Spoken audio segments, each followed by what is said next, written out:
Good morning. How are you? I hope you're doing well.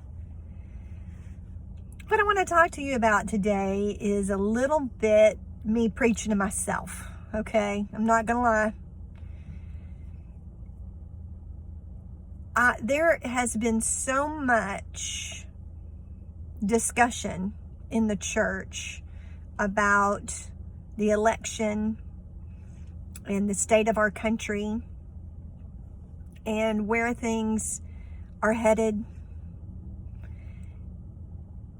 And what have I been talking about for years?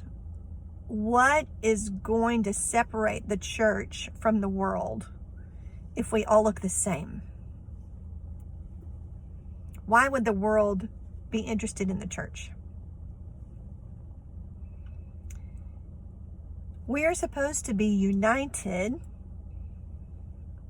on what the word says and stand on that. And yet there is so much diversity. Let's look at 1 Corinthians when Paul is talking about the body, and those are the chapters 12 through 14. Of course, 13, right? Smack dab in the middle of that. In the middle of that, it says, if I have not love, right? Okay. No way, no how is the church going to be 100% in agreement as individuals with the way things are happening, with whom you voted for, with whether or not you think that this is a positive or a negative, right? I mean, let's just be blunt. But the church is going through division, so we don't look any different than the world. We're not being Christ, are we? Satan has a way of taking things and twisting them. That's what the word wicked is. Like wicker furniture. Wicker furniture is all twisted and made to look pretty when it is actually not. Right?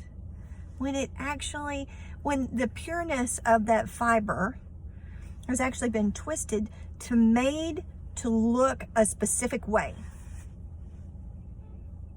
and made to look unified. How many of you know that wicker furniture doesn't take long to wear out? It can't handle the weight. It can't handle the stress of, well, how about this? Weather. It can't, oh, wow. Okay, here we go. It can't handle the storm. Are you going to leave your wicker furniture out? Not if you want to keep it for very long, you're not. Your wicker furniture is on your patio that's covered, isn't it? It's not sitting out. Oh, guys, this is huge. If your wicker furniture is just made to look pretty and not able to withstand the storm, do you have faith to sit in it? What we see before our eyes cannot withstand the storm. Satan is trying to make you look at all of the noise, at all of the things, and yet if we all are woven together as a tapestry rather than as wicker furniture, the church can withstand the storm.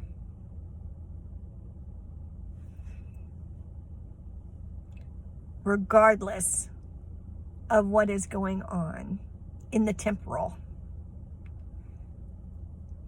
eternity matters more.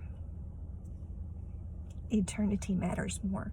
Don't let Satan twist you and make you look only at division. Don't let Satan twist you and say, you said that you were going to love your enemies. You said you were going to pray for your enemies. You said Christ said to turn the other cheek. He takes that and he twists it. And he says, you're praying, the motive of your heart is to make your life easier. not to pray for the eyes to be opened, for you to open your eyes, for their eyes to be opened. Don't be distracted.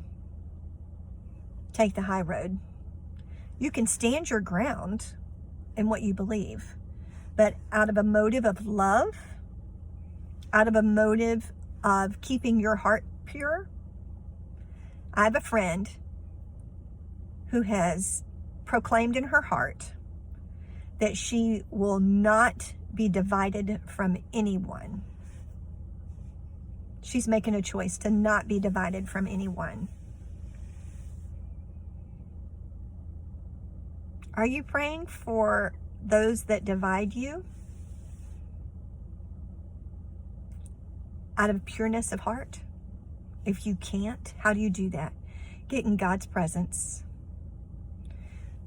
Let His viewpoint fill you. And then hit prayer. If your heart is still not there, then work on your heart. I'm preaching to myself. Work on your heart. And then you can come from a prayer point of making your own. Remember, I just got through talking about stick figures and sumo wrestlers. Starve the sumo wrestler. Starve the sumo wrestler. Bring that stick figure. Build him up. Bulk him up. Give him a few protein shakes by being in the presence of God. And then pray from that point. That point is the prayer of a righteous man. The fervent prayer of a righteous man avails much. Blessings.